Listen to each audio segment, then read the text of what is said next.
देशभरामध्ये gas टंचाई भासत आहे आणि त्याच्या झळा आता साईबाबा संस्थांना देखील लागताना दिसत आहेत। साईबाबांच्या प्रसादालयामध्ये तयार होणाऱ्या लाडू प्रसादासाठी इंधन जे आहे ते मोठ्या प्रमाणात वापरलं जातं आणि त्यामुळे अशा प्रकारे आता गॅस टंचाईचे संकट लक्षात घेता एका साई भक्ताला केवळ एकच लाडू पाकिट जे आहे ते वितरित करण्यात येत आहे।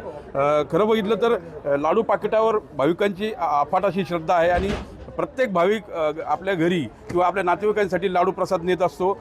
मात्र आता एकच लाडू पाकिट मिळत असल्यानं भक्तांमध्ये देखील थोडीशी नाराजी जी आहे ती पाहायला मिळते। भाविक अनेक वेळ रांगेमध्ये उभं राहून अशा पद्धतीनं लाडू घेत आहेत, मात्र एकच लाडू मिळत असल्यानं काहीशी निराशा त्यांच्यामध्ये पाहायला मिळते। साईबाबा संस्थानला दिवसभरामध्ये 50,000 लाडू पाकिट जे आहेत ते लागतात। भाविकांसाठी 30 रुपये दराने ते वितरित केले जातात, तर दर्शन रांगेमध्ये मोफत बुंदी पाकिट जे आहे ते दिलं जातं, ते देखील जवळपास 50,000च्या आसपास वितरण जे आहे त्याचं होत असतं। मात्र आता इंधन टंचाईमुळे साईबाबा संस्थांवर मोठं संकट जे आहे ते उभं राहिल्याचं पाहायला मिळतं आहे। एकीकडे रामनवमी उत्सव जवळ आलेला आहे आणि त्यामध्ये आता इंधन टंचाईमुळे साईबाबा संस्थांना काटकसर करावी लागत आहे। लाडू पाकिटासाठी आपण जर बघितलं तर गॅस जो आहे तो मोठ्या प्रमाणात लागतो। दिवसभरामध्ये साई प्रसादालयामध्ये 1.5 टन गॅसचा वापर होत असतो, त्यात सर्वाधिक गॅस जो आहे तो लाडू बनवण्यासाठी वापरला जातो। हे जे भाविक आहेत आता लाडू घेऊन बाहेर पडतात, मात्र एकच लाडू मिळत असल्यानं त्यांच्या भावना काय आहेत ते जाणून घेण्याचा आपण प्रयत्न करणार आहोत। कहाँ से आए आप? गोरेगांव से। अभी ये गैस की किल्लत की वजह से एक ही लाडू पैकेट जो है मिल रहा है, क्या निराशा चाहिए?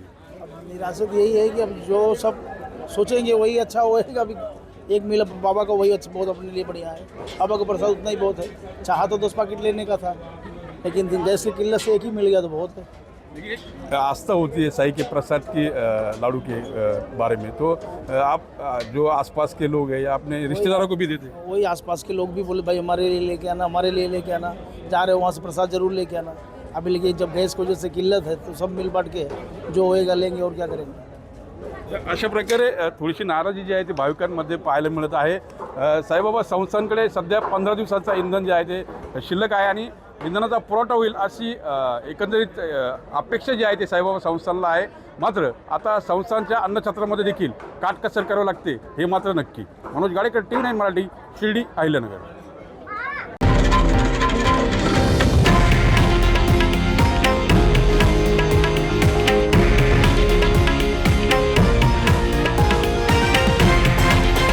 हे आहे देशातील नंबर 1 न्यूज नेटवर्क आणि आपण पाहत आहात TV9 मराठी, एकमेव।